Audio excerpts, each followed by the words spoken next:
Hey guys, so I want to check in about the access to work thing that I was talking about a couple of weeks back.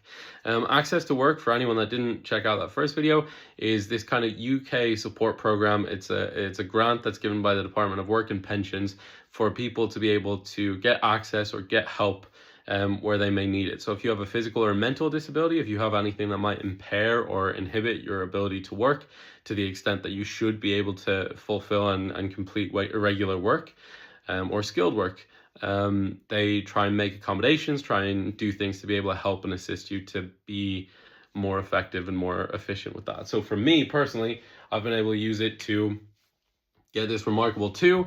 So I'm able to get that and I'm able to do some work on it. That's a comic that I'm writing right now and working on. But yeah, so it's approved me for being able to get that, and then a couple of other things like a standing desk, like a motion subscription, and just a couple of other bits and pieces. And so what I want to do is I want to kind of go through the process and let you know, as a self-employed person, what accessing your access to work grant actually looks like. So for a lot of people on TikTok and other platforms, they talk about the access to work grant and being able to access it or applying for it.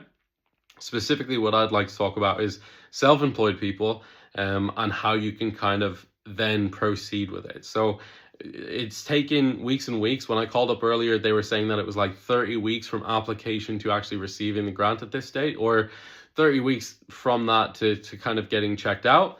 And for me, it was only a couple of weeks ago that I ended up hearing back for the first time. They finally contacted me, and then we were able to proceed, do a workplace assessment and things like that. So yeah, if anyone has questions about the access to work grant and specifically how it works around self-employed people or people with things like ADHD, for me, I have ADHD, but it's undiagnosed ADHD.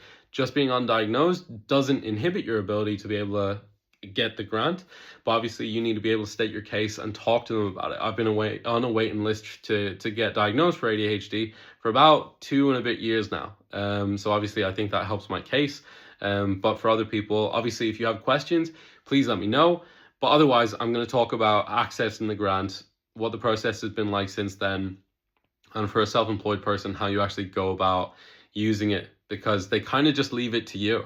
They tell you what you're approved for, and then you need to go and figure it out. And so it can be a little bit challenging, a little bit daunting. But if anyone has questions, please do leave them in the comments, and I'm more than happy to get back to you and discuss it. But yeah, I'll be making a series of videos just kind of going over the different parts of that as well. So stay tuned, subscribe, and like for more. Thank you.